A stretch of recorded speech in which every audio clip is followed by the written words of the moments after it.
Now, what's the most daunting aspect of bringing Frank Herbert's renowned sci-fi masterpiece Dune to life?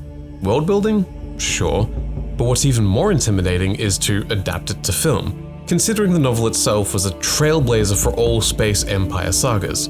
Fortunately, Denis Villeneuve's rendition surpassed what we anticipated.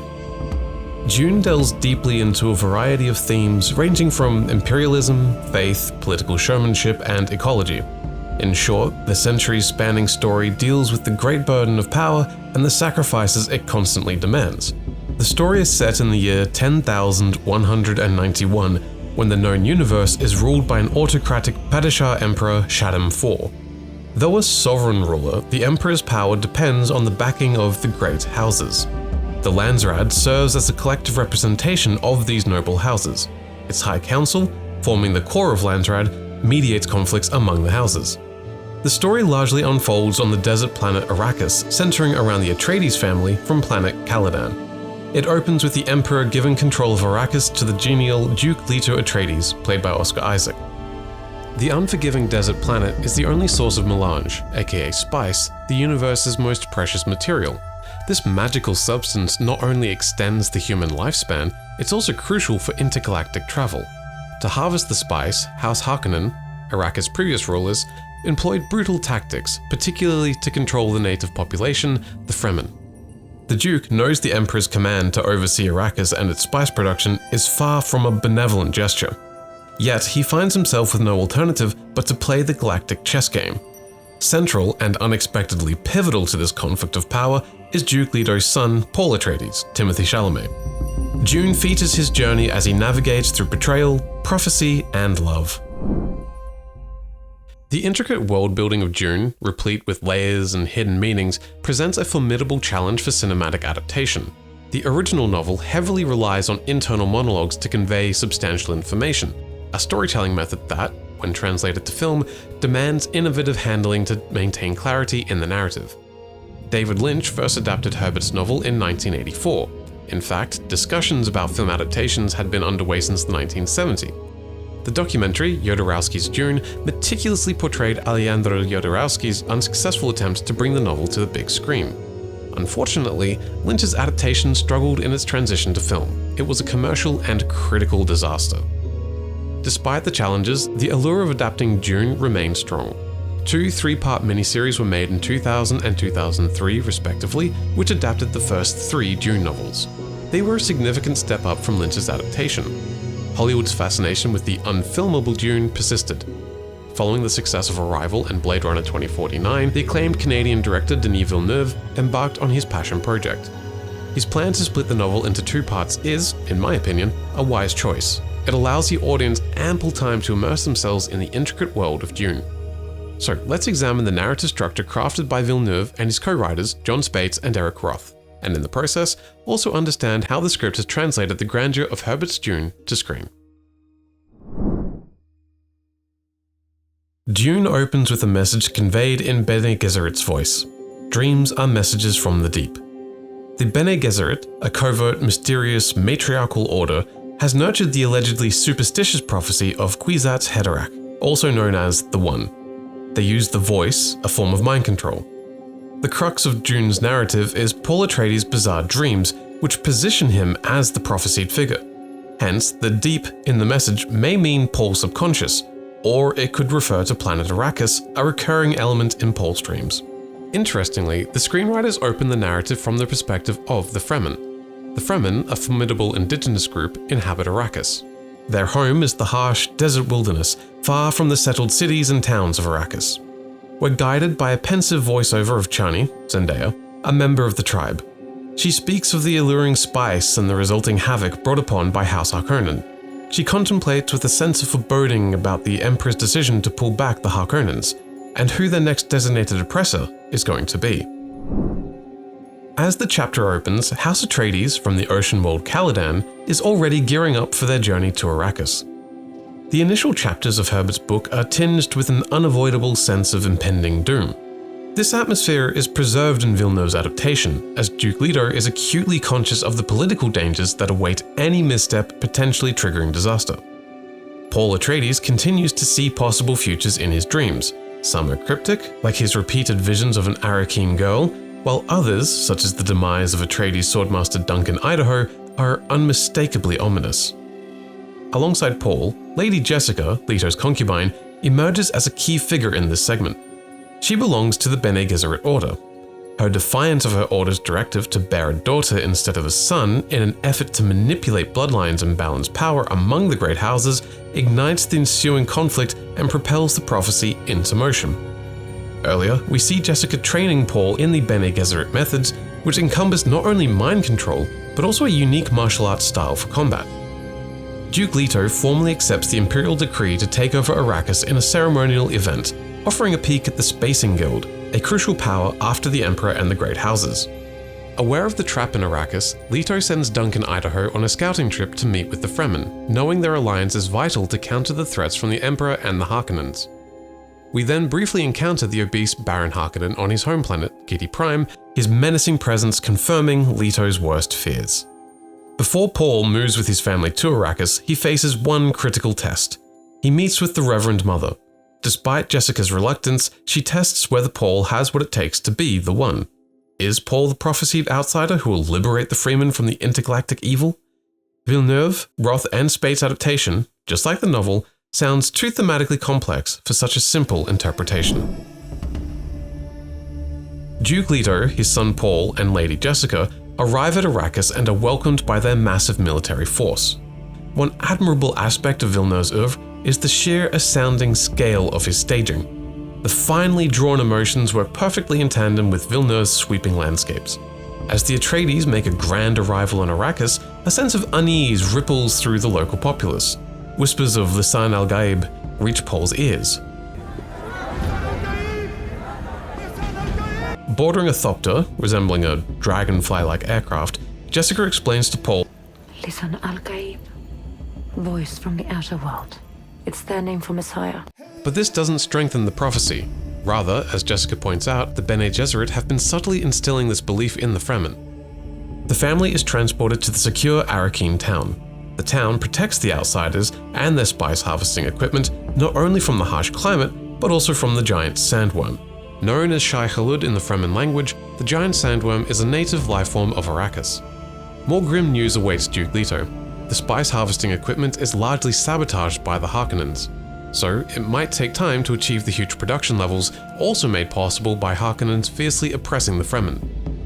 Meanwhile, Lady Jessica has a tense encounter with Shaddam Mapes in which she gives Jessica a crysknife, Fremen's sacred weapon.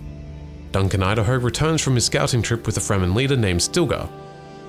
Stilgar is initially skeptical of the Duke, yet it becomes clear the Fremen could prove to be an invaluable ally for House Atreides. At the same time, Baron Harkonnen's move against Duke Leto is all set. Apparently, the Emperor's truthsayer, Mother Gaius, oversees the plan. As a Bene Gesserit, she asks the Baron to spare Jessica and Paul. In Arrakis, a great test of strength awaits Leto. He, his son, and their men wade into desert territory to witness the perils of harvesting spice. They are joined by Kynes, the Imperial ecologist and judge of change. Though an appointee of the Emperor, Kynes is a mysterious figure, also respected among the Fremen. She teaches the Atreides men the significance of a Fremen stillsuit in order to survive the harsh desert. A crawler harvests spice in the desert field.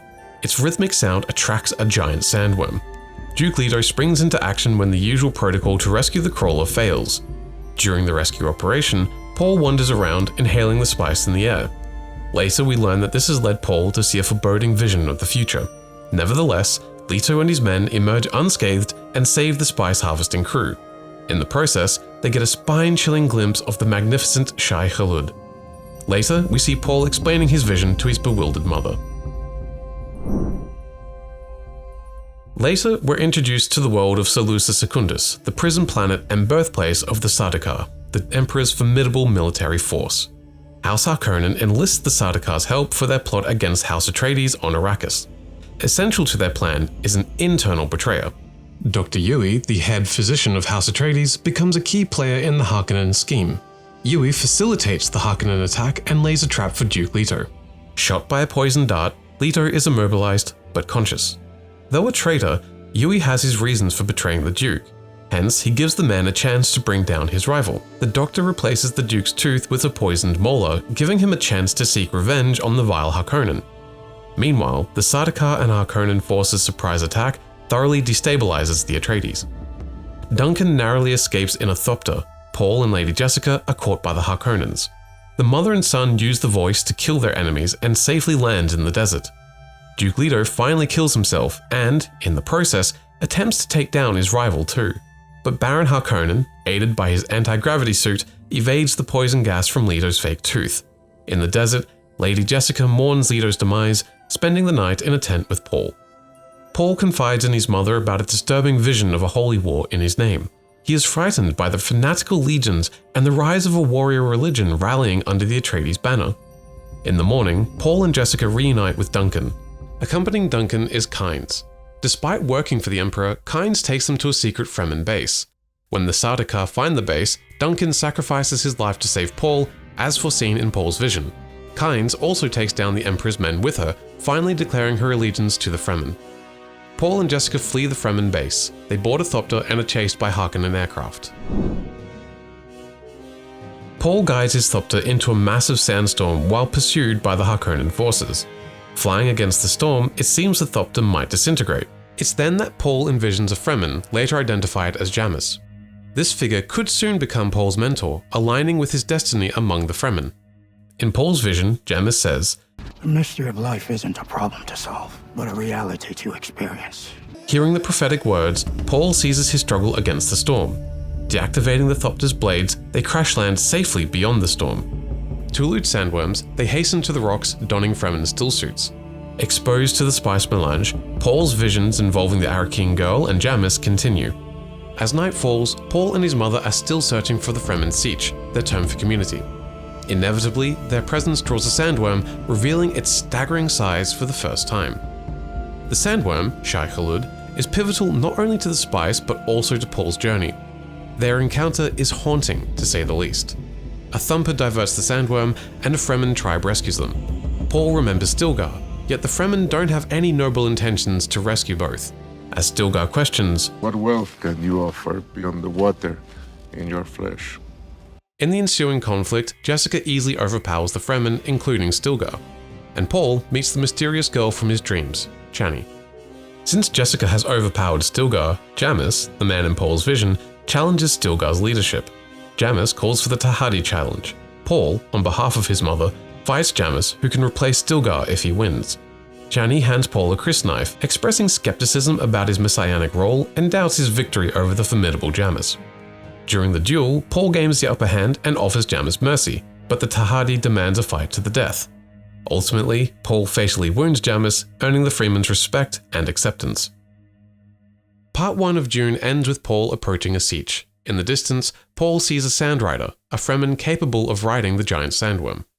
Chani proclaims, This is only the beginning. Paul has taken a first step into a larger world where more adventures await him. Denis Villeneuve's adaptation covers just over half of Herbert's 500-plus page novel. While the ending lacks full closure, it sets the stage for a grander narrative payoff. We are puzzled by the nature of Paul's visions. His dreams have now materialized into reality with the appearance of the girl who's been haunting them. However, there's uncertainty over his vision of Jamis as an Arrakeen guide. In the vision, Jamis appears to be a mentor, yet, ironically, he is fated to die at Paul's hands. This suggests that Paul's visions aren't always accurate.